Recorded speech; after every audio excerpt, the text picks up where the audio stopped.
Good afternoon, ladies and gentlemen, and welcome to this week's Quick Bites webinar from Just2Easy. As you can see, my name is Paul Wright. I teach computing at two primary schools in Kingston upon Hull, just north of the Humber, and I'm currently also working part-time as an education consultant for Just2Easy. Also with me here today is Alistair from Just2Easy. Alistair is kindly manning the chat line, so if you have any questions, feel free to direct them towards Alistair, who will either answer them there and then or save them for a Q&A session at the end.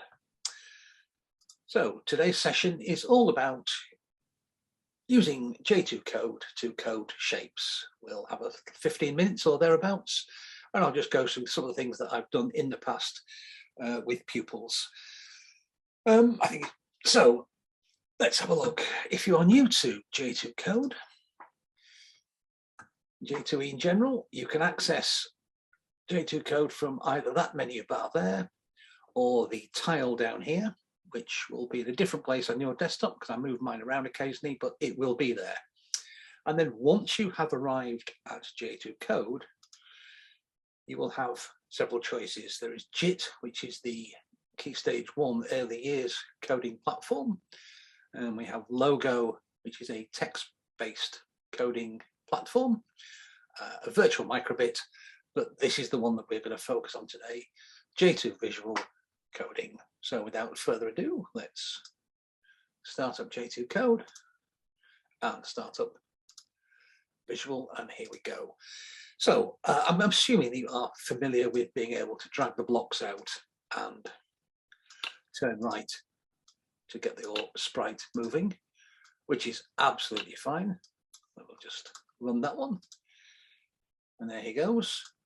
But when you start drawing shapes, that is an inefficient way of doing it, and it would take forever. So what we need to be doing is looking at the repeat command. And you'll find that in control.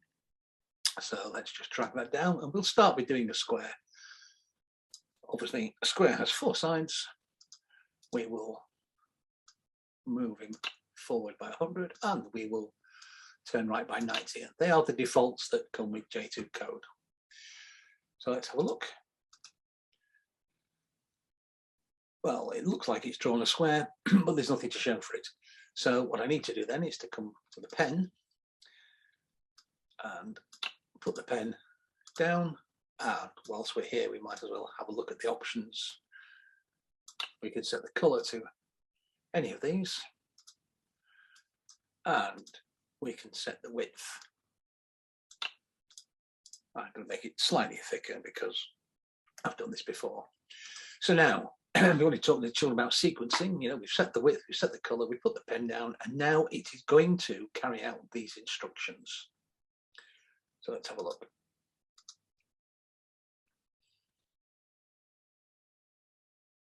There we go. I think I'm just going to click here and make the penguin a little smaller. There we go. Okay. So we can do that and talk about what's going on with the children. And then we can start using this. I've done this, used it as a template to draw a series of regular polygons. So let's just jump straight into a hexagon. And I suspect that what a lot of children will do, they'll know that a hexagon's got 6 sides. They'll click here and they'll go to draw a hexagon, and they'll get this. They'll get a square and a half. So we can have a little conversation with them about why it's done that. You know, we know that it's right here because the hexagon's got 6 sides. That's just the length of the side. So the only thing left to change here is 90. So the children then could just start tinkering with these numbers to see if they can draw a hexagon.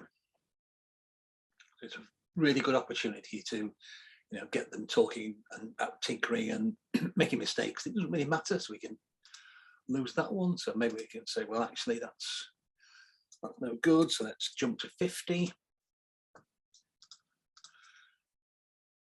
Are we getting any closer?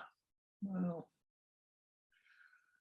kind of, but not. So as I've done this before, we'll just quickly jump to a hexagon. I'll just speed it up slightly with this slider down here to know what's going on. You'll also notice that as it carries out the instructions, these are highlighted in yellow, so it's a really good visual aid for debugging and finding out where things have gone wrong. So we're fine, we can do that one. Now I share this file with my pupils, sides of angle, and hopefully they'll come up on their own. They realise that 360 degrees is a really important thing to be able to do. So they can obviously edit up here. They come to draw an octagon, just put in and fill that in as they go along. So let's come back to, whoops, wrong bit. We'll come back to here. So we can do any of these, and pardon me, go, excuse me, little tickle there. So we can do any regular polygons, and I can start using strategies now by, well, if I double that and halve that, what will I get? Okay, well, it's got off the page, so I can either move the penguin, or I could have made the forward slightly less. There we are, we've just got it on, so that's fine. And if I do that again, do a doubling and halving,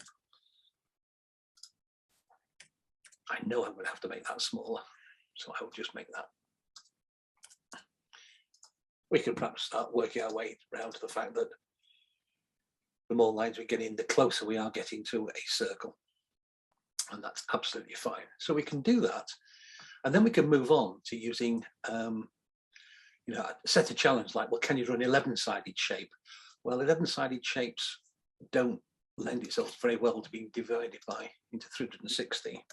So we can get j2code to do the maths for us. So we repeat 11 times. We'll go forward a number, go. But then we will turn right. But we want to turn right by 90.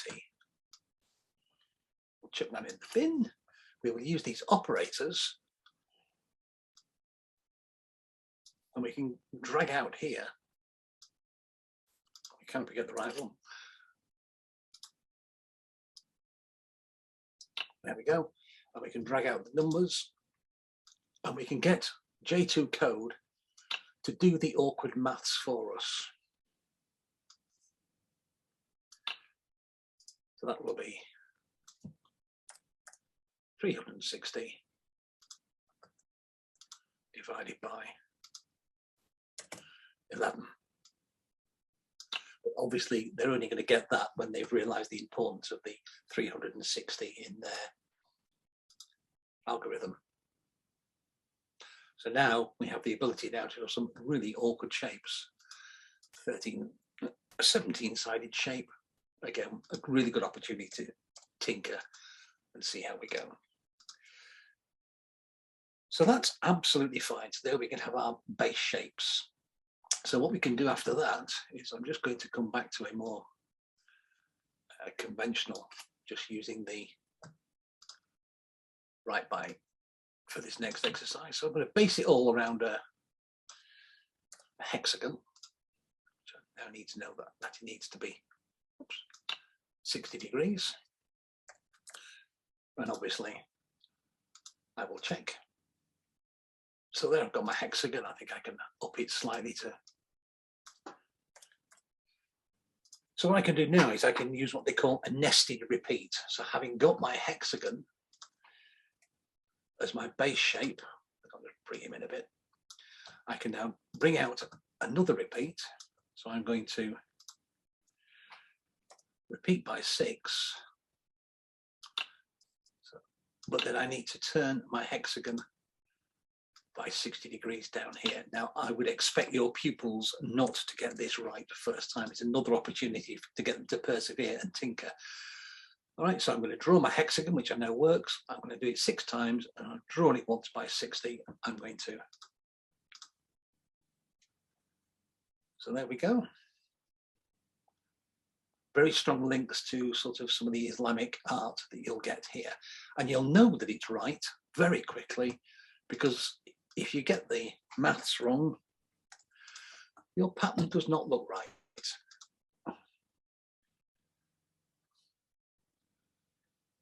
It's probably not going to get back to the finish. There we go, we've got this untidy bit there. Okay, so that's quite easy to spot. And if we're talking about coding now, we could actually, if you want the sprite when it's finished, if you don't want the sprite to be visible, let's just get it to hide when it's finished doing its drawing. Okay, we can do that. And if we want to, we can then come back and just get the pen to go to a random color.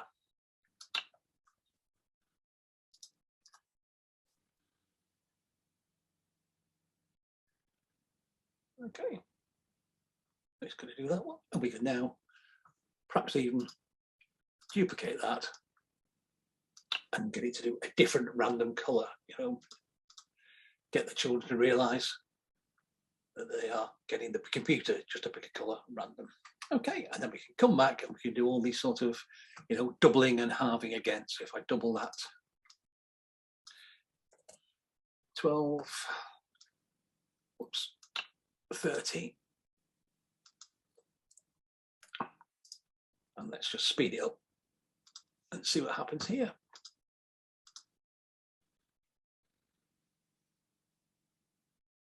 So there, I think I've done that because I had a spirograph when I was younger. So we can do all those. Obviously, we can save those. So that's fine. But repeat commands can get a little bit confusing just to look at visually. So another approach to do that is to use a procedure. So I'm just going to pop those in the bin. So we know that works. We know what a hexagon works. We can run that block and it's absolutely fine. I've got my hexagon, we're okay there. So what I'm going to do is I'm going to click here and drag out this procedure, and I'm going to call it hexagon, and I'm going to drag those blocks in there. And now I've made this procedure, and you'll see that it appears down here. So if I just right click and run that block, it will draw my hexagon. Okay. Oh, sorry about that. Need to lose that one. Little on the fly debugging there. I will now click on the hexagon and it's done it. And now what I can do is I can, instead of having to have nested repeats, I can now repeat 10 times or repeat 6 times, do a hexagon. And when I finish drawing a hexagon, I'll turn it by 60 degrees.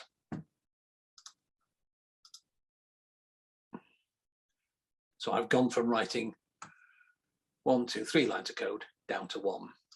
Okay, so it's more efficient. It does the same job as the nested repeats. It's just a different way of doing it. And then once you've done something like that, you can start tinkering. Yes, I don't mind if I lose that. Here is best believe Peter fashion one that I did earlier. So I defined my hexagon up here. Okay, so it's going to sit there. So then I did that, but I added in an extra move. I just thought I'd do a bit of tinkering just to see what would happen.